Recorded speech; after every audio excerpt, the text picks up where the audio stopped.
Welcome to YTV!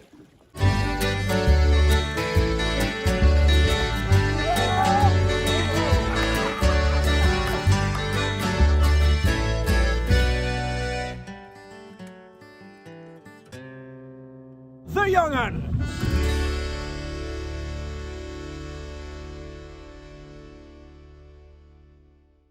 Previously on YTV. Hello. Oh, it worked! It worked. There's nothing like after a good walk though, a tiring walk is what makes it worthwhile is the view, isn't it? Oh. Tree! Oh, thank you very much. Ruining picnics everywhere. Oh, Rab, the dog who went to war. Woof, woof. Beautiful harmonies, my God. Thank you, David. Hello, everybody, and welcome to Hartlepool.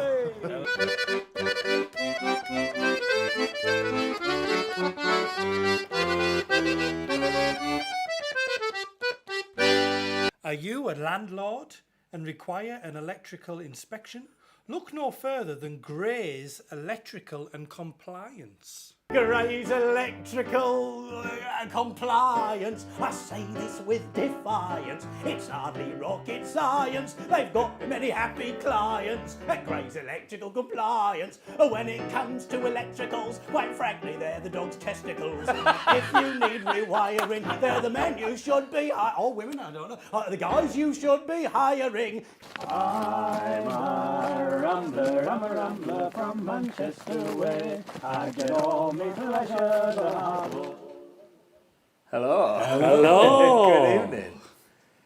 Welcome to YTV. Oh, very well synchronised. Beautiful, I missed the memo, but never mind. Excellent. Thank you so much for joining us tonight. We are the Young'uns, and welcome to episode 2 of our own TV show, YTV. Now, many of you might have thought what was going on at the start there. They've thought, oh, they've just started with 3 minutes of reminiscences from episode 1. Is that because there were so many happy memories? Or is it because they haven't really got much material for this episode? Well, you'll have to find out. We've got loads of material, haven't we, Mr. Well, you don't have much because you seem to be wearing the same I've shirt. got the same shirt.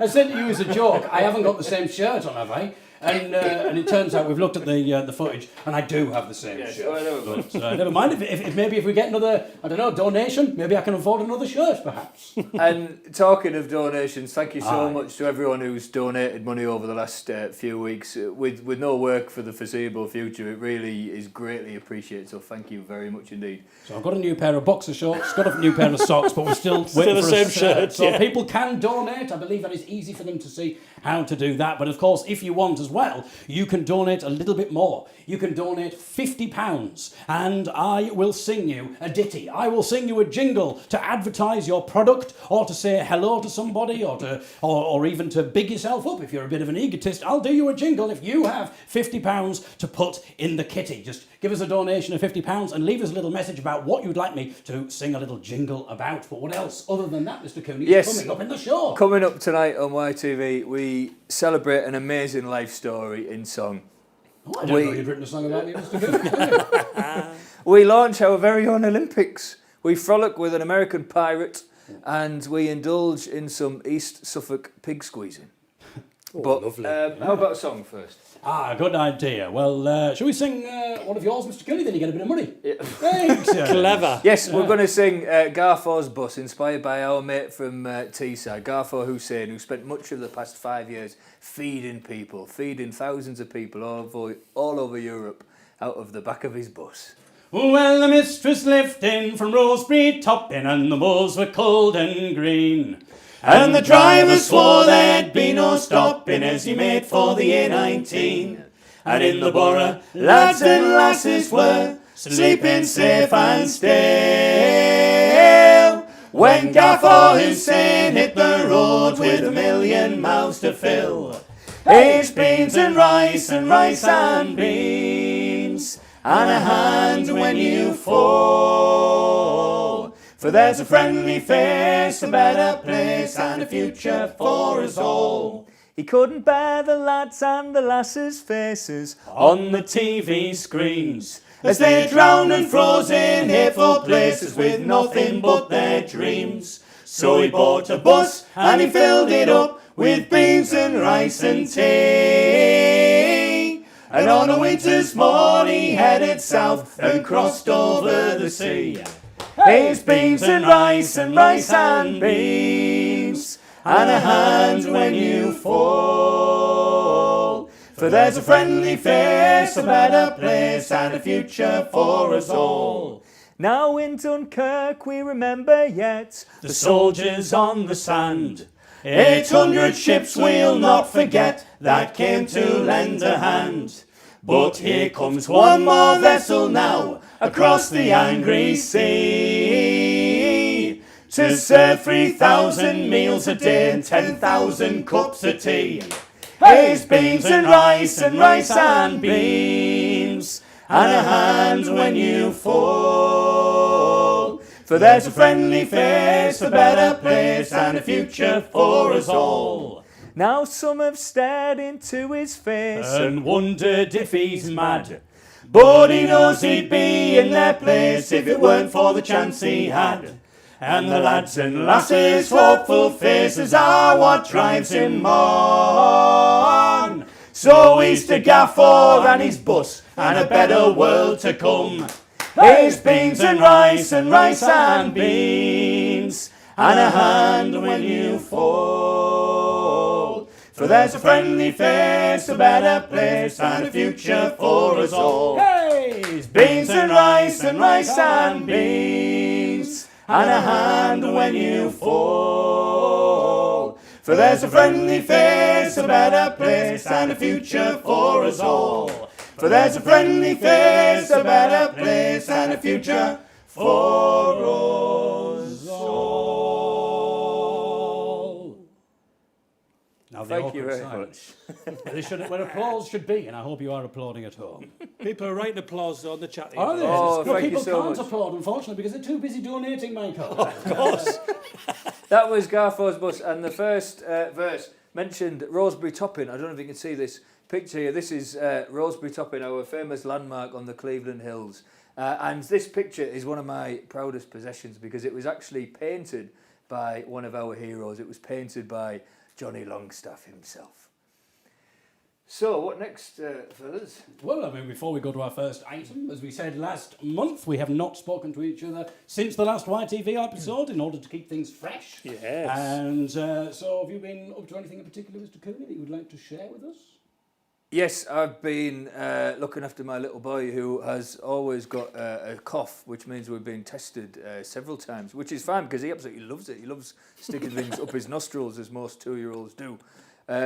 But it has sort of led me to really scrape the barrel when it comes to finding things to entertain him with when we're in isolation in our house. And one of his favourite things to do is, is for me to phone my wife's office and pretend to be the Queen. Yes. And do you? What does the Queen say to Patrick? Well, she talks to him about Peppa Pig. Of course, well, she does. the It's classic. very authentic. It is, it is. I've Very read good. her unofficial biography, and there's a whole 3 chapters on Peppa Pig.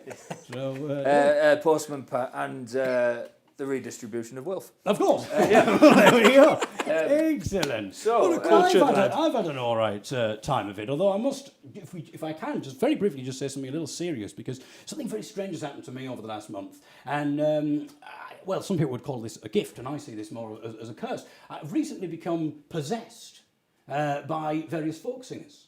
And not dead folk singers, but living folk singers. And I've rang them up afterwards, and they've had no idea what's happening. I don't understand the science behind what happens, but basically I get possessed, I'll start talking, I'll start singing in their style. Often I have absolutely no memory of it. And of course this is very awkward. And I actually did think about ringing in and saying to you people that I couldn't do the show tonight. But of course we can't talk to each other. No, We're no, contractually of advised not course, to talk to yeah, each other. yeah. I couldn't do that. So I've come in, but I'm just saying it just in case I happen to get possessed tonight. I hope it doesn't happen. But if a folk singer possesses me, I do apologise. But we've said what's coming up on the show. We should probably actually do one of those things that we said was coming up on the Yes, show. but firstly, we'd like to say a very big thank you to anyone who sent us an email or a message or who was compelled to send us a beautiful story after hearing our BBC Radio 4 documentary, A Life in Song. We received wonderful feedback from the programme. And don't worry if you missed it and you want to listen to it. It's on the BBC Sounds app and online. It's called Art of Now, A Life in Song, and you can listen to it wherever you are in the world. It's a documentary about songwriting, and it culminates in us singing a brand new song to the person who inspired it, the amazing Richard Moore from Northern Ireland, who has an incredible true life story of forgiveness. Now, the next person we're going to talk about tonight also had an amazing story, but we're going to share their story through the songs they sang themselves. And the story begins in Suffolk.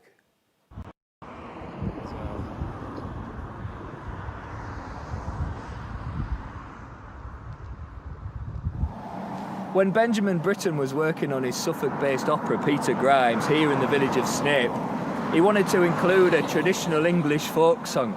After weeks and weeks of looking in dusty library collections, he eventually found what he wanted in a Burr Live songbook.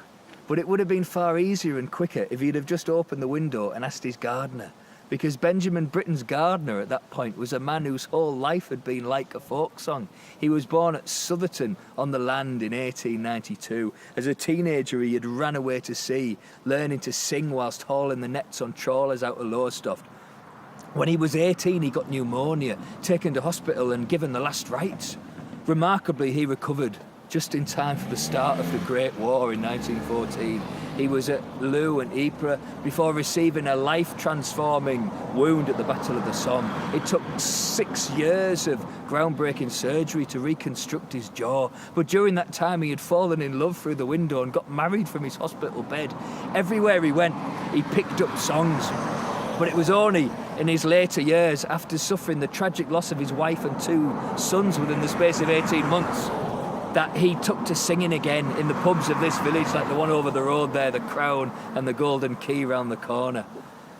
Benjamin Britten had no idea that he had such a worthy and faithful exponent of folk songs in his employ. But eventually, in 1973, this man and his songs were recognised, and this record was brought out by Topic in 1973. The man's name was Bob Hart, and he was 81 years old.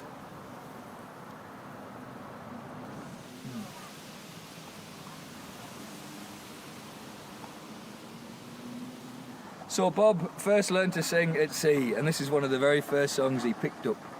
Come, come, my lads, and listen here, a fisherman's song you soon will hear. What I did and undergo when first I went a cod banging out to me laugh all the day, riddle all day. This is a smacksman's life at sea.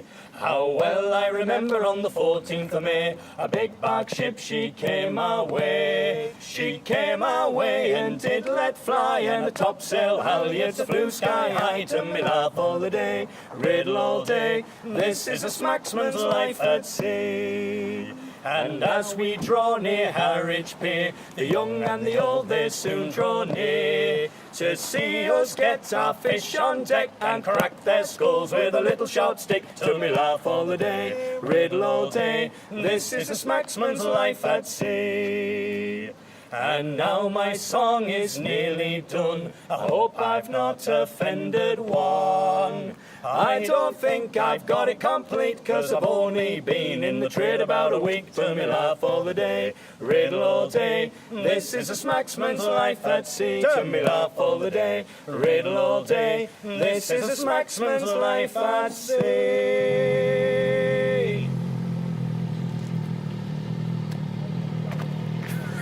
I mean, it could have been tight. I mean, literally, if you waited a second longer.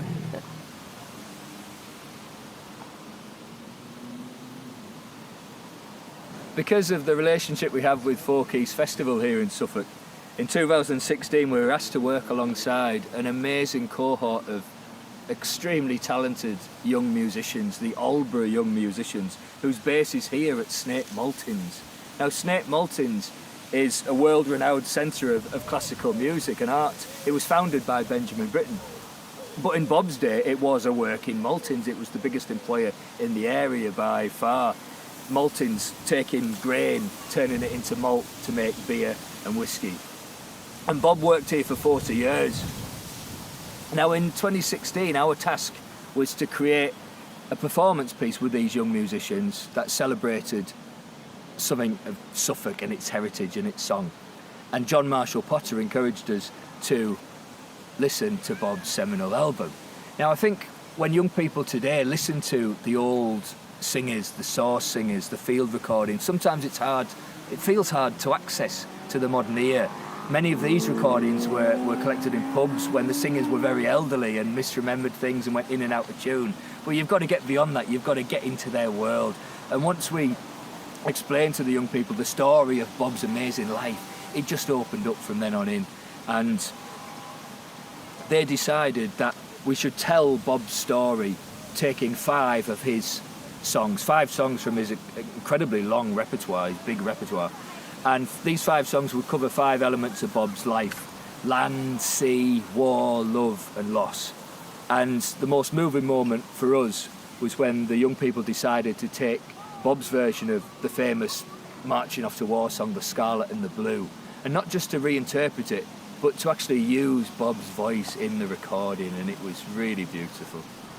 Then you run for the scarlet and the blue, see the helmets glitter in the sun, and the bayonets flash like lightning to the beating of the old militia drum. There's a flag in dear old Ireland, proudly waving in the sky, and the watchword of our soldiers is we'll conquer or we'll die.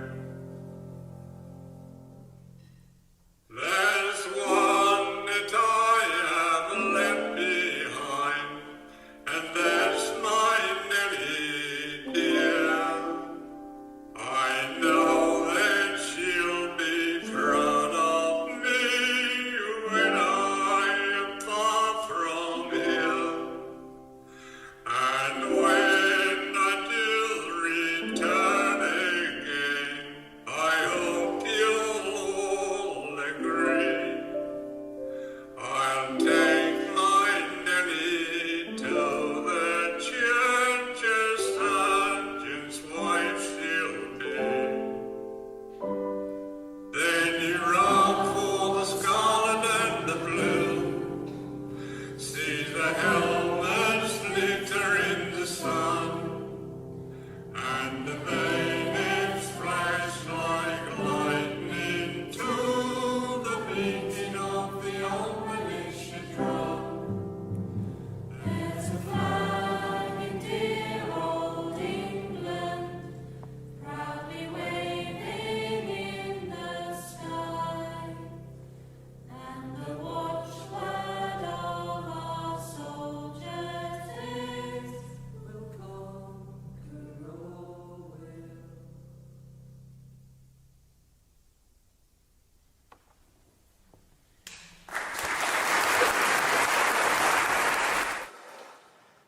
That was a lovely moment for us 4 years ago. And a lovely bit of conducting from you there, Mr. Hughes. Thanks very much. My best tweed for that occasion. Absolutely.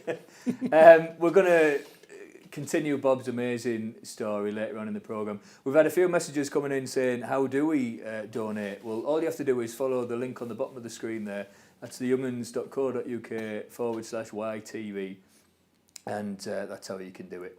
Is it that time already, David? Oh, here we go. Talking of donations, we have someone who has paid the full whack, the £50 for a jingle, I believe. So this is the most nerve-wracking moment of the show for me. But tell me, what have I got to sing about in Mercenary Minutes? Oh, here we go, David. So this is actually international. I mean, this is where I worry, because I'm just hoping that if you're going to say something like there's a man who specialises in selling oranges, and I've suddenly got to come up with loads of rhymes all of a sudden, you know.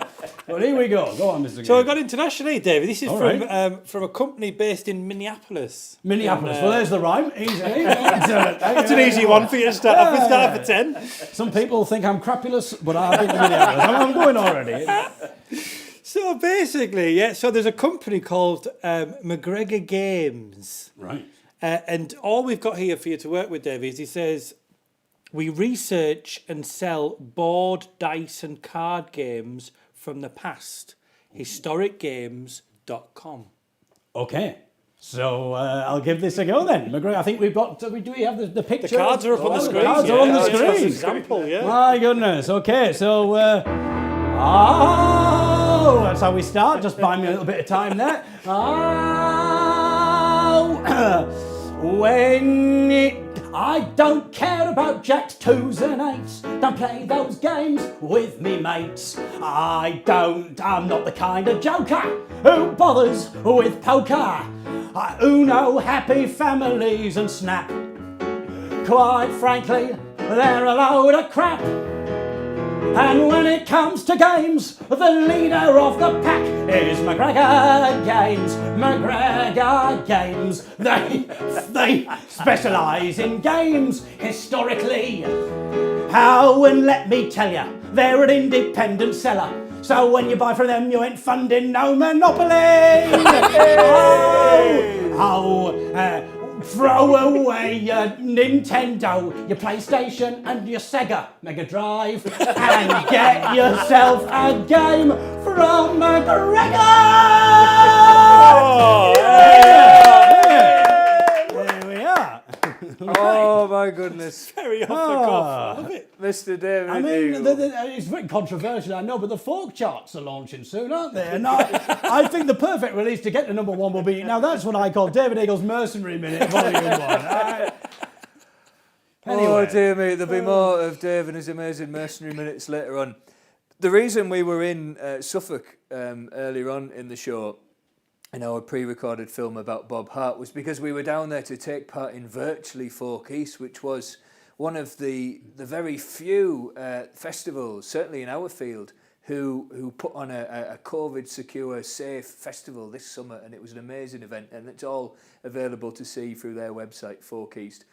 And we were there on the bill alongside lots of wonderful people, including some great friends of ours, the Hut people. And so taking some time out, we found an old shed and invited our friend Gary Hammond into it to launch a new feature called Gary Hammond's Percussion Instrument Of the week. Month, Michael. Sorry. We're not doing this every week, for goodness sake. Here we go.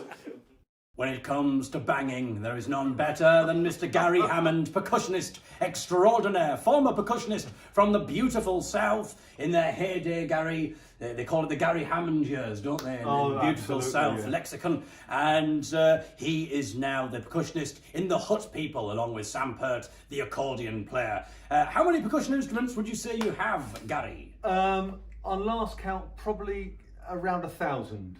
Around 1,000 percussion instruments, and you are going to delve into your archive and show us some of the more exotic, interesting percussion instruments. I mean, I'm hoping that's what's going to happen. You're not saying, oh, this is a tambourine. Okay, join us next month. The triangle there. And a woodblock. Yeah, exactly. Yeah.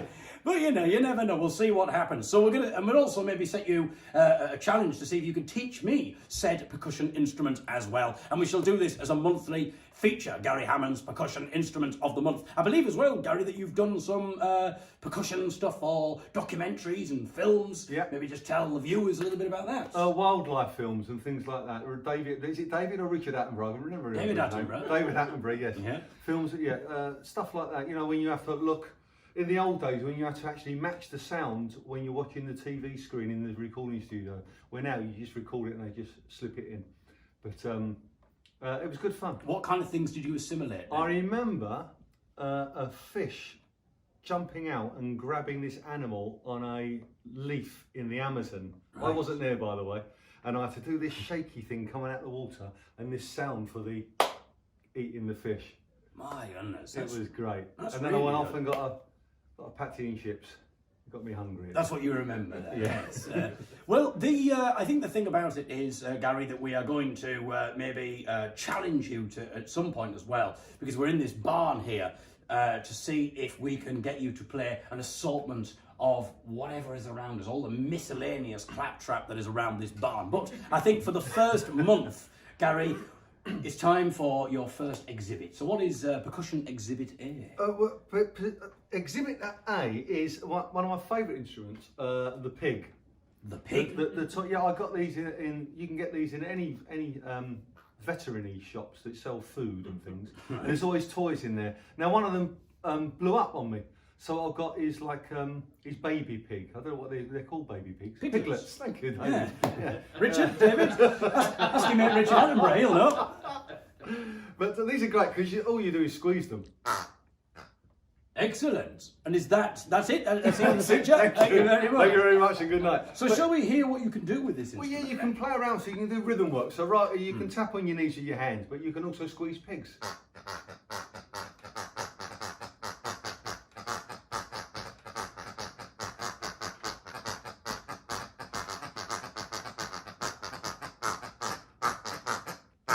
Oh, wonderful stuff, Gary. Okay, so it's now time, Gary, to see if I can squeeze the pig. Okay, so but first, let's handle this percussion instrument. So you have to get your hand. That's his payment. We can't afford money, but you know. Get your hand around, one in each hand. Right. And then you play Like off. this? It's like I've seen you play piano. I'm right-handed, so would you suggest right hand at the top or at the bottom? I would Or does put it your matter? big pig in your right hand. Big pig. And Is that this the is big the pig little there? pig, yeah, and the little pig in there. Oh, there's two pigs. Two pigs, Oh, right. yeah. I know. All right, okay. Well, the Okay chick, then. you see. So here we go, and then just squeeze. Squeeze, but think about, when you're playing piano, you're doing different things with your left and your right hand. Yes, so you want some Just cross think, rhythms. basically, while you're playing the pigs, think you're playing piano. Right. Here In we a go fast, then. funky tune. Here we go then.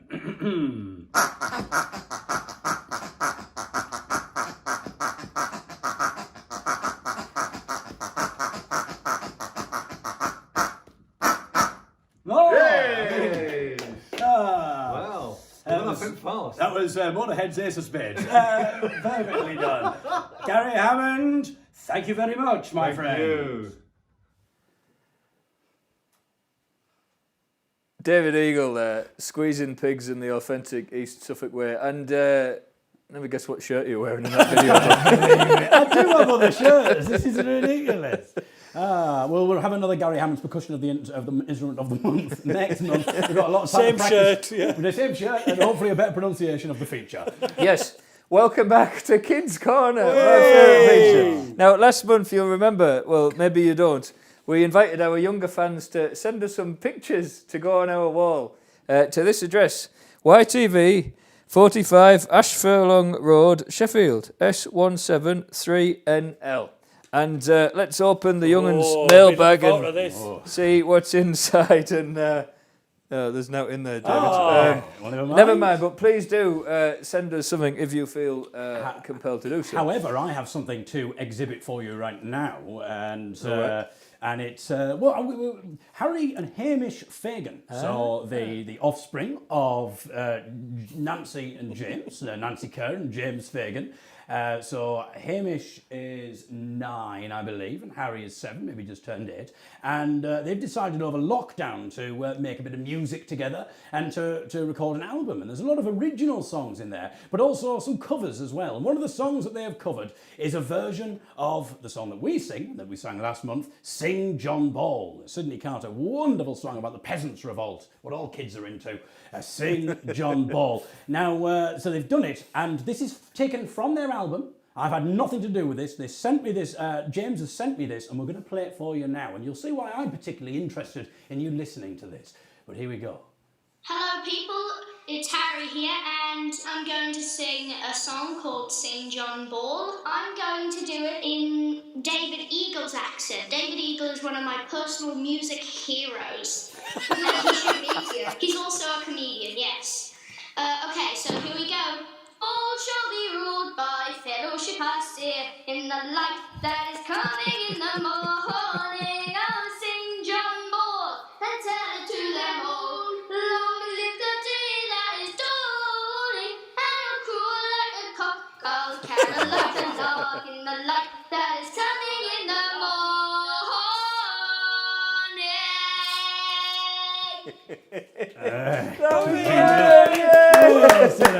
A magnificent impression, I have to say. And what I like, because this was not meant to be going out to me. This is an album just for the general listenership, nothing to do with YTV. And he still says, one of my personal musical heroes. And bearing in mind, he got that from the singing of the Young'uns. That says not. What does that say about you two? I have absolutely no idea. But yes, thank you very much. Thank you so much, Hamish and Harry. Now, a special treat for you, and for all fans of the Young'uns Kids Corner, we've got a real-life pirate on the line now. We'd like to welcome a new friend of ours, Tim Shaw, who performs with a great shanty group in the States called Pirates Royale. Are you there, Tim?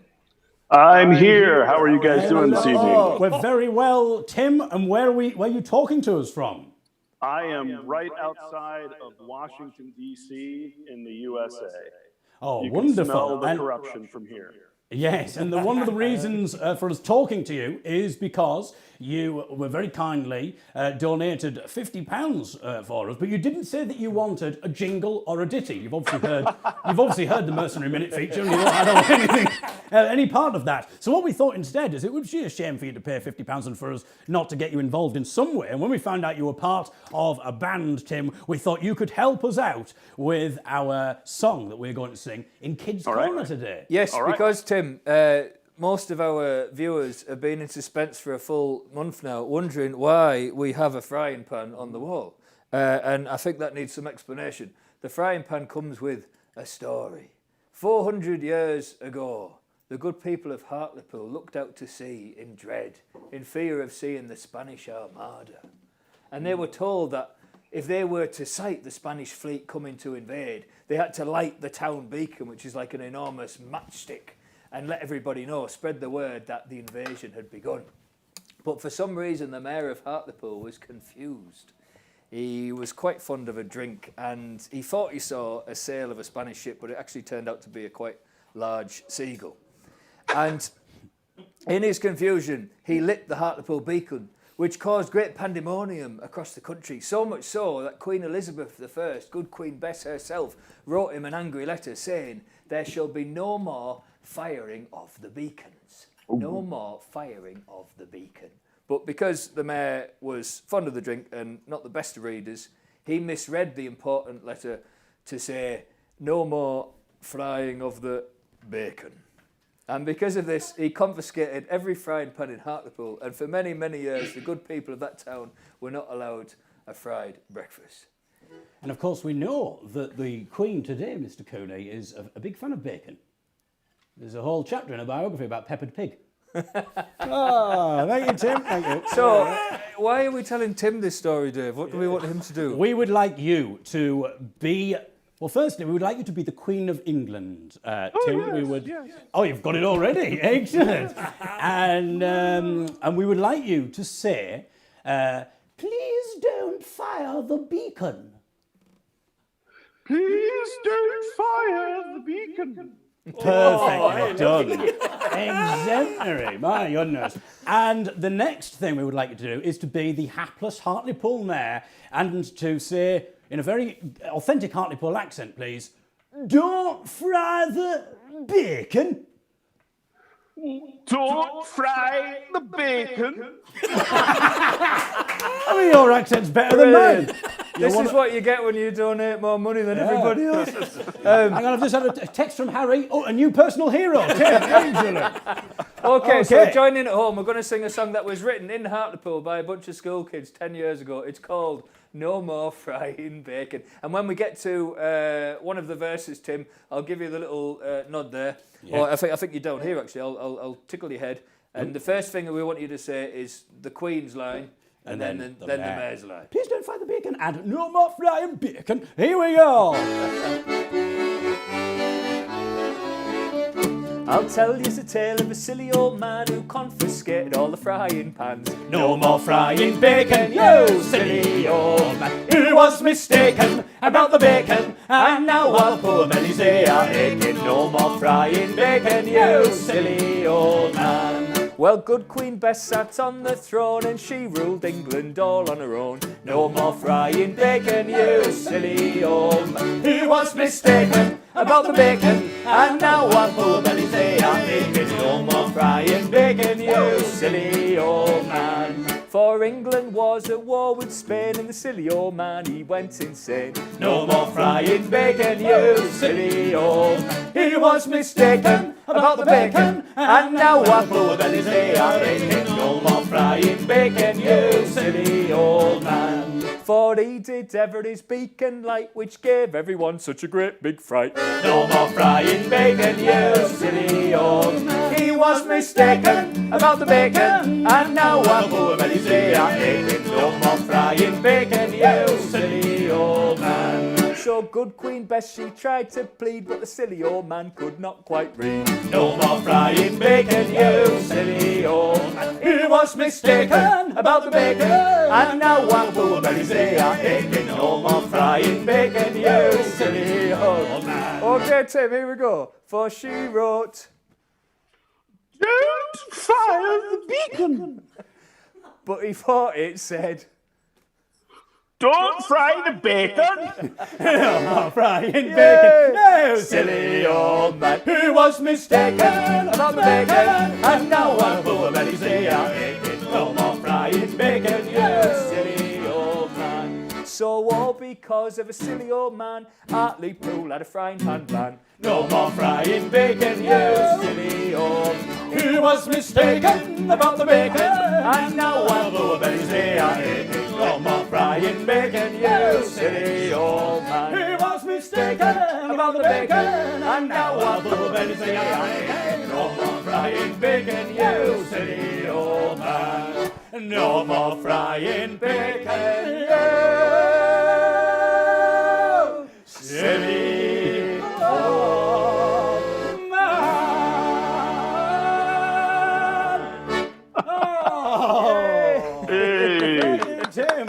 Thank you so much, Tim. Thank you. Now, when you, it's a pleasure to have you on with us tonight. And when you sent your donation, you requested a song, and we've got not just a song, but we've got a special video to accompany it. So we'd love, as we say goodbye to you for now, Tim, if you could introduce that for us. It's absolutely my privilege and honor to introduce my band's favorite youngin' song, Sunwell Gates. Well, here we are. It's so wonderful to be back in Hartlepool. This is the fish sands where for hundreds of years the fisher folk of Hartlepool brought the cobble boats up right onto the shore, and this majestic Sunwell Gate was cut into the medieval town wall in the something century to enable the fishermen access to the beach. And it's just such an amazing spot. And when the tide comes in, it comes right up here, right up to the steps. And I was standing here one night about 12 years ago thinking about all the people who'd come through this gate and feeling lonely and miserable at the time. I wrote a song called Beneath the Sunwell Gate. And up there, above where Joe's standing, you can see the pot house. That's the pub where we had the folk club for many years. First the rain fell on the Frisian sea, and Hilda began to cry for a lover lost at sea.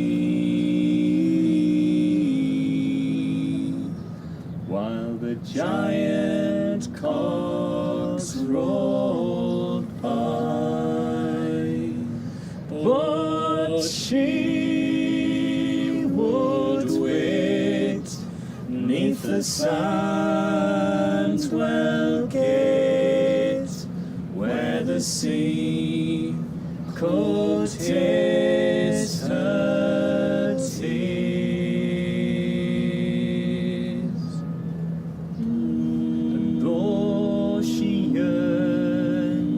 He never returned. Still, she would wait beneath the Sunwell Gate.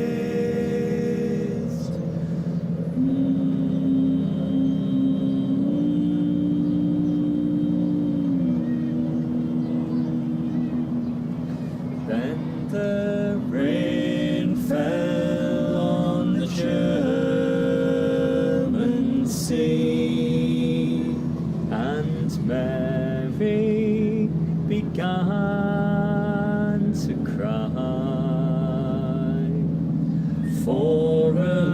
lover lost at sea, while the collier brigs rolled by, but she would wait 'neath the Sunwell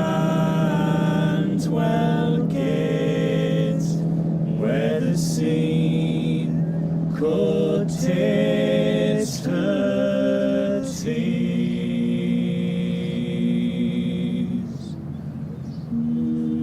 Though she yearned, he ne'er returned. Still she would wait beneath the Sunwell gate.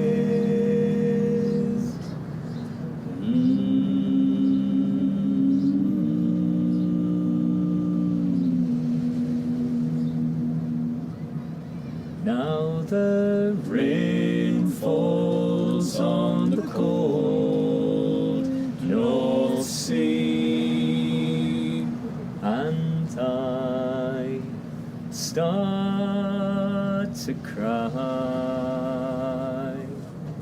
for a lover so far from me.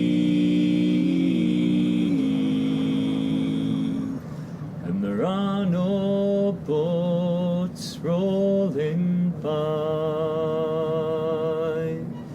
but I will wait 'neath the Sunwell gate, where the sea can taste my tears.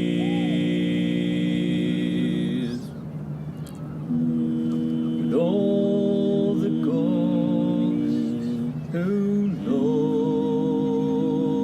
the most, there I will wait beneath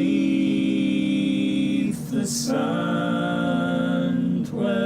gate.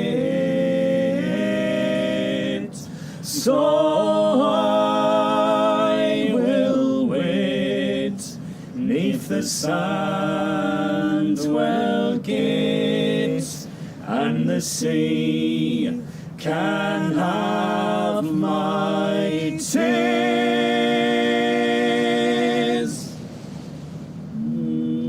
All the ghosts who love the most, there I must wait beneath the Sunwell gate.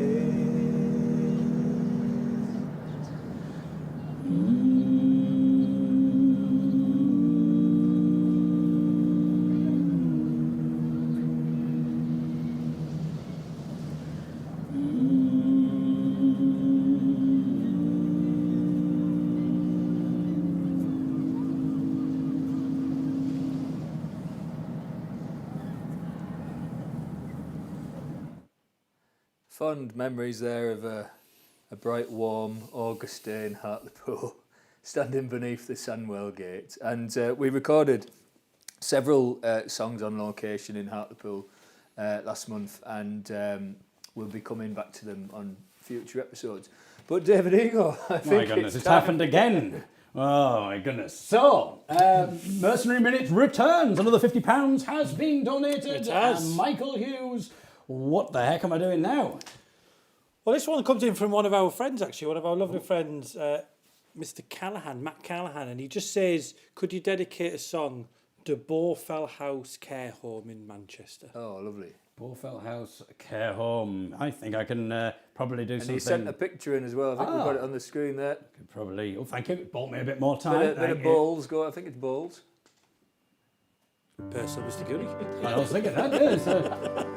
Okay, so I'll sing this song then for everybody at Borfel House Care Home. Here we go. In Manchester.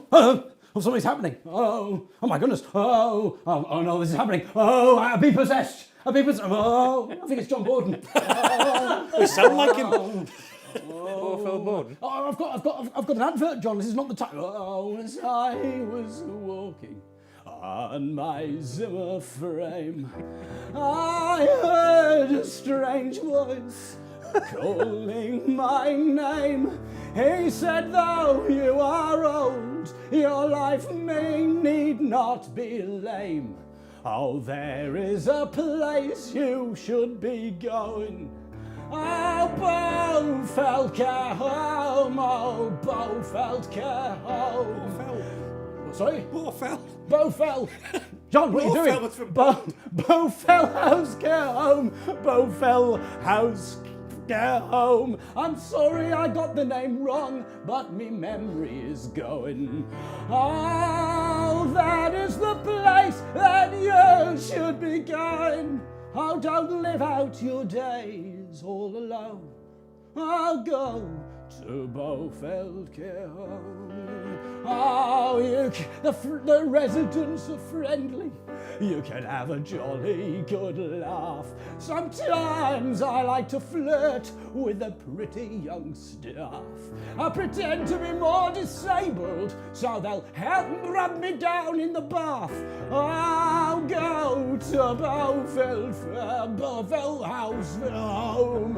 Oh, Borfel House Care Home. Borfel House Care Home. Me wife, she is nagging me all on the phone. She doesn't know where I have gone. I spend all of me days at Borfel Care Home. Oh, I've come back. What just happened? Has it ever been done? Very good, David. Very good. Has it happened? It's happened. I think it's John. Well, he must have done a high note at the end, because that sometimes happens. If you try a high note, then I don't understand the science behind it. But the end, it's sort of, I think it takes more energy, and it's. My goodness. Well, I'll watch that back and see what happens. Anyway, shall we get to our next feature? Yes, Because what happens a minute after this is I start shaking and salivating after possession. So, what have we got next? A fine tribute there. Thank you, David. John. Yes. Many of you will be upset that the Olympics was cancelled this year, but don't fret, we are about to launch our very own, and whilst we're in Suffolk, we filmed us taking part in a few homemade events, and this is the first one. Hello, we are in Suffolk, and we've come to our friend Callie's house. Now, Callie is the person behind the visuals of our original The Ballad of Johnny Longstaff production. He did all of the banners that you'll be able to see in the studio this month. He's done our posters, and he's also designed the YTV logo. And our book. And our book as well, of course. Remember and also that? put out an important email saying, could all members of the Young Uns please wear blue swimming shorts? Me and Michael have got identical pairs on. You're telling me these aren't blue? These are Tesco's finest, these badges. Oh, yeah. But look who it is. We've interrupted his holiday. It's BBC's Tim Gunn from the repair shop. Yes. Hello, everybody. Hello. And one of the things he has recently repaired is a penny farthing. And I believe he is going to teach me how to ride the penny farthing.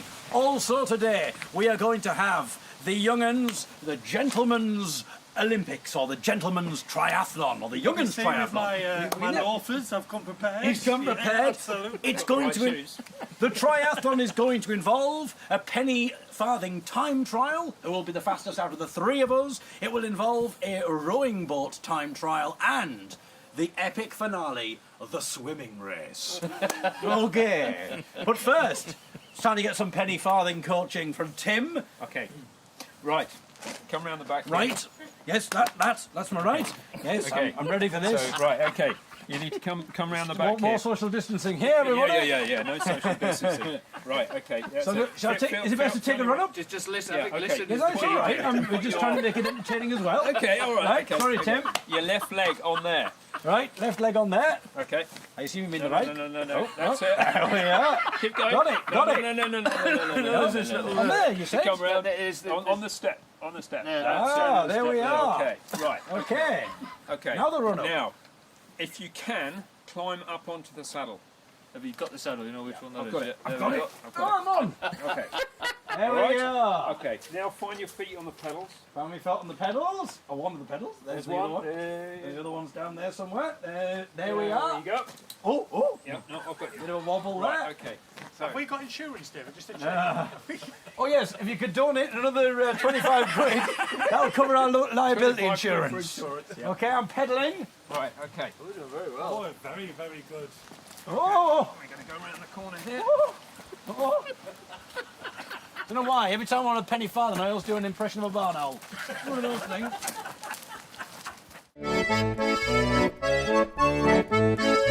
Right, okay, Tim. Well, thank you very much. Excellent instruction there. I think I've got the hang of it though. All right, so okay, I'll let you leave go. go. Here we go. Right. Oh. Oh my goodness! The exhilaration! Oh! Dave, you got it. Look, no hands.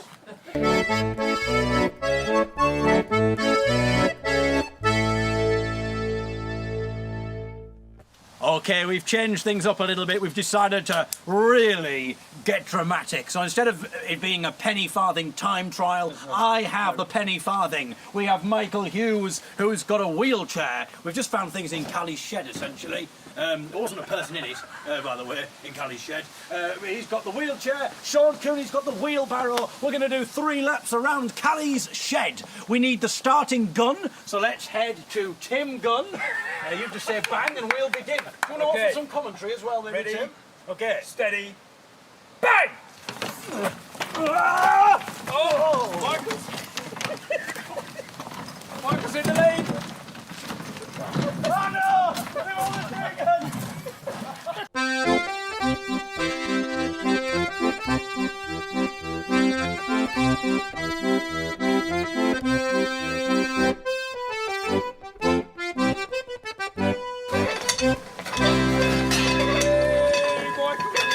Is there any point doing 3 laps? Thank you very much. I mean, 2 laps. Ow!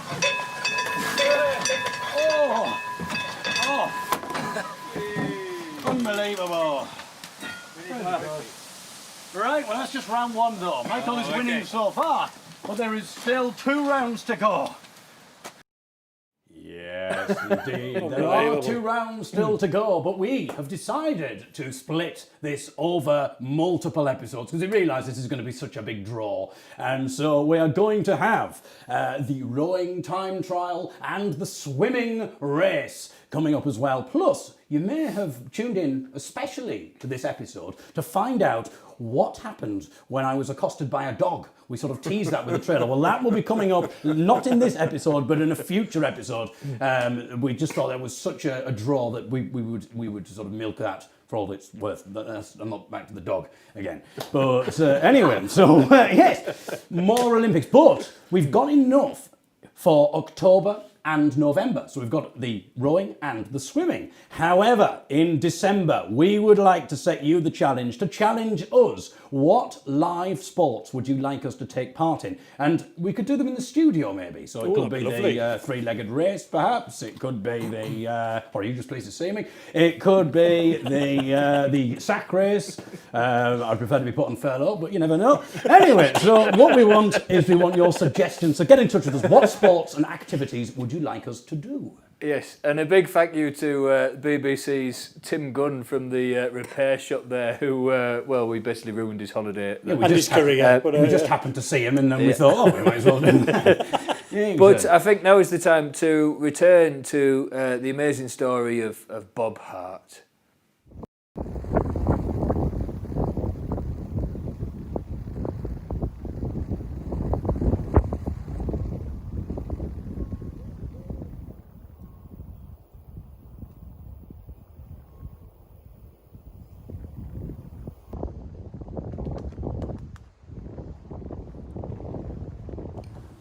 in the Blacksoul ship, welcome. This pub is rooted in folk song. Many well-known songs have their roots in this village and in this pub, and indeed many recordings have been made in this pub. We're thinking of songs like The Barley Moor. Here's good luck to the pint pod, here's luck to the barley moor. We're thinking of songs like The Nutting Girl. Well, pull out till you're off, allow, work for the dear old day, and what few nuts that poor girl had, thee threw them all away. We're thinking of songs like The Larks They Sang Melodious, and the larks they sang melodious, and the larks they sang melodious at the dawning of the day. I'm going to teach those songs to Michael and David shortly. Oh, I know them. But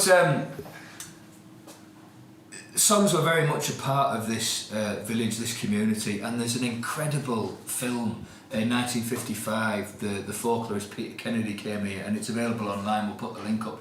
And it's an evening of song in this pub in the 50s. Alan Lomax, the great American song collector and folklorist, came here to collect songs. As you can see on the wall around us, we've got the recordings, we've got pictures of all the old singers, and there's Bob Hart himself down there. There was a wonderful study done of this place by Jeanette Dunn about 40 years ago, and it's called The Fellowship of Song, and it really sort of dissects everything that singing was and everything that singing still is to some people in this part of the world. And it's really interesting thinking about song ownership. She said that for these old guys, having a song was like owning a cow. It was part of them. And if you had a song that was your song, even though you could trace it traditionally back to your father and so on, it belonged to you, and no one else was allowed to sing it until you were dead. And that's part of the reason that in these like recordings that we have from the 50s, 60s and 70s, the sort of younger singers who were coming through weren't really singing those old traditional songs. They were singing big band songs on the radio, they were singing music hall songs, because they were looking for songs and they weren't allowed to sing the old ones because it wasn't the right thing to do when the person who they knew to sing it, the person they associated with it, was still alive. And as you can probably see and gather, it feels like a very sort of male-dominated singing world. I think that's an important thing to say. Blacksoul is one of the locations that we come to every year to do our annual singing weekends in normal circumstances, and we always end both evenings with a sing-song in the ship here. And in 2019 we actually recreated this album, The Larks They Sang Melodious. It was recorded in 1973, and it's a fascinating collection of songs. It was all done in this room, and what's brilliant about it was that it combined all the old guys, many of whom you can see on the wall, who were all like in the 70s and their 80s at that point, with recordings made that night by some of the young folk revivalist singers who just started folk clubs in the area. And the record opens with a rendition of Donkey Riding by a man called Tony Hall. And when we recreated the album 46 years after it was released, we found Tony Hall and we persuaded him to come along, and he recreated his part, and it was this magical moment. The album really captures the atmosphere of that night in 1973, and it's wild, it's raucous, it's full of life and energy and drink. But when Bob Hart is called on to sing, the pub falls silent, and he sings a song called White Wings. It's like an old Christian sort of anthem, really, but it's beautiful. And we always think of the story of when Bob first met his wife, which he told so beautifully. And the story was that Bob was convalescing after his serious war wound at the Somme, and he says, "I was home on leave from the hospital when I saw a girl looking out of the window, and I looked up at her. That was right opposite the pub over the road. I put my hand up and she laughed, or smiled rather. Wonder who she is. And before I went back from leave, I knew who she was. I found out. I never said nothing to her, but I saw her mother. I wrote to her mother and asked her if she'd mind me writing to her daughter. And she said she didn't see why not. And that's how I started with my wife. I was married December 1917 to that girl I saw looking out of the window. I got married from hospital." Sail home as straight as an arrow, me yacht shoots along on the crest of the sea. Sail home sweet Maggie Darrow. In a dear little home she is waiting for me. High up where the cliffs they are craggy, that's where the girl of my heart waits for me. I long for you, Maggie. I'll spread out me white wings and sail home to thee. Yah-ho, yah-hey, how we go, how the winds do blow. White wings, they never grow weary, they carry me cheerily over the sea. Night comes, I long for you, dearie. I'll spread out me white wings and sail home to thee.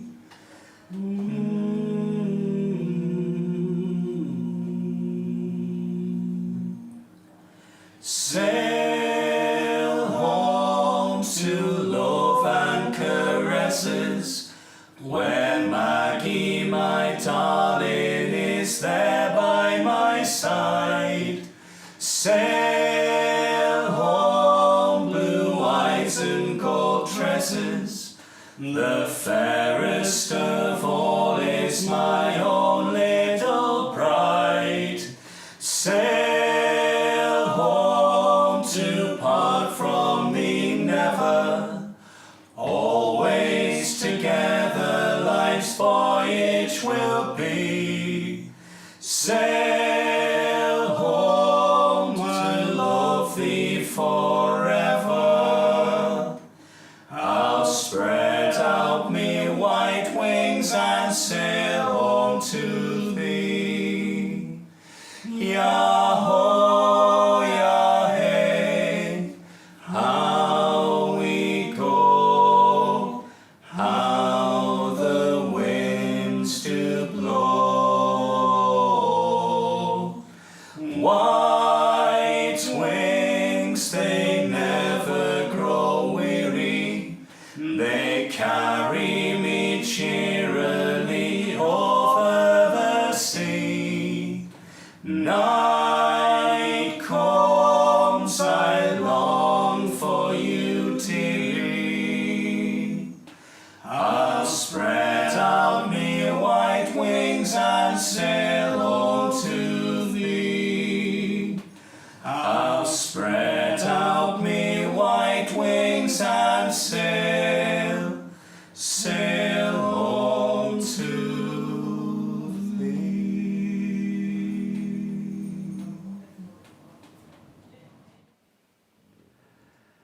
There we go. That was us singing White Wings in the Black Soul Ship. And I mentioned in that film that there was an extraordinary film made in 1955. And if you want to look for that online, just go to the East Anglian Film Archive. Just type that into your computer and look for He's Good Luck to the Barley Moor. And it's a wonderful piece of work. Okay, we're coming towards the end of the show, sadly. What's coming up, David? We've obviously got We've got nothing. Gigs. Have you got any comedy gigs anywhere? Well, yes, I've got some comedy gigs, but I don't know. I can't really. I mean, hopefully, I've got something in Leeds, but I think they've all sold out. This is the thing now. Well, I mean, everywhere I go, I'm selling out. We'll have to be full capacity. I mean, but essentially, we'll have to send the donations back then. Well, essentially, but essentially, what that means is everything's running at half or quarter capacity. Yes. So I'm doing a lot more full houses now. Which is, but yeah, it means I'm essentially playing the one man and his dog. And even after the incident that happened with the dog that you might have seen in the trailer, I'm not even allowing dogs in anymore. So, talking of messages, any interesting things We've coming got some great stuff. So great suggestions for the sports for December. Yes. The first one was grouse shooting. Of course, yeah. Clever. Yeah. Someone said the horses are still available. Should you want to get David on horse? We've got. What do you mean by the horses are still available? Well, We've had an offer before about you going on a horse. It works. All right, that's another sport. But anyway. Frying pan tennis, that'd be lawn good. darts, wrestling, shin I mean, kicking. how are you going to do wrestling from a 2 metre distance? That's going to be interesting. Shin kicking. All right. Now, we said last week, actually, Andy is responsible for all of the sort of the production of this. It's his anniversary today, and his wife's actually put a comment just saying, obviously, the Winter Olympics in December, skiing down 4 flights of stairs in the studio, please. Ah, yes, that could be interesting. Some stair skiing. Oh, yeah. So keep your suggestions coming in, and we may do quite a few over the course of December. Oh, yes. Thanks so much for being with us tonight. And if you feel compelled to donate to us and the show and to keep us going, there's a link on the screen. Follow that if you want to. If not, if you please could help us get the message out about this show. Michael mentioned Andy Bell there, who's put so much effort in over the past 3 months in just teaching himself how to do this, how to make live TV, and also a great friend of ours, Tim James, who's behind the scenes as well. So if you're in a position to share or let people know about YTV, that would be really appreciated. And you can watch it again. You can watch it again if you want to watch it again. Or using that link, actually. It's up there on the screen at the moment. So the next episode there is the 22nd of October. We'll be here, hopefully, at 8 o'clock. So we haven't had another Mercenary minute, have we? Well, Michael says we have. But I haven't... I think it's a special one. Yeah, it is. Well, I thought the KO one was going to be a special one. Well, I've not seen it back yet, so I don't know what happened. But we'll come to that. I've still got a bit of ectoplasm in my nostrils. But anyway, anyway, Mr. Hughes, what have we had? Oh, it's a very nice one. This one, David. So this is from a guy called David Lerner from Brooklyn in New York, and he says, "My friend Rainey has major health problems, including stage 4 cancer. She's understandably a bit down in the dumps, but maybe you can write her a little ditty to cheer her up. Thanks so much. I love your music. I saw you play in Brooklyn, New York last August." My goodness. So, yes, I mean, it feels like quite a lot of pressure on me here. And I'm hoping that John Bowden's going to come back through and help me out here. But, no, Rainey, I mean, we hope you are a fan of us. We know that David's a fan. I mean, Rainey might not be able to stand us, for all I know. But hopefully you do like what we do, Rainey. And, well, we'll sing a little goodbye song to anybody else who's having any kind of health problems or is just having difficult times at the moment, as many of us are. Oh, Rainey, though life may seem crazy, it's easy to get the blues. And if you think life can't get much worse, you could have the additional curse of being in a folk band with Michael Hughes. And only because it rhymes with blues, obviously, Michael. I mean, I don't take it personally. But Rainey, lots of love to you and to everybody else out there as well. And it's just wonderful. Whether anybody can donate or whatever, then it's not irrelevant because obviously, we've got livelihoods and that. You've got children, and you've got to fund those phone calls with the Queen, haven't you? They don't come cheap. But the most important thing is that we're sending you love, and also that for us, it's just wonderful to be able to get back together once a month and to be able to do all of this, have all this japes and capery. And that's my most sincere. Well said, David. Now bagger off! Right. Take care, everybody. We'll see you next month. All the best. Bye.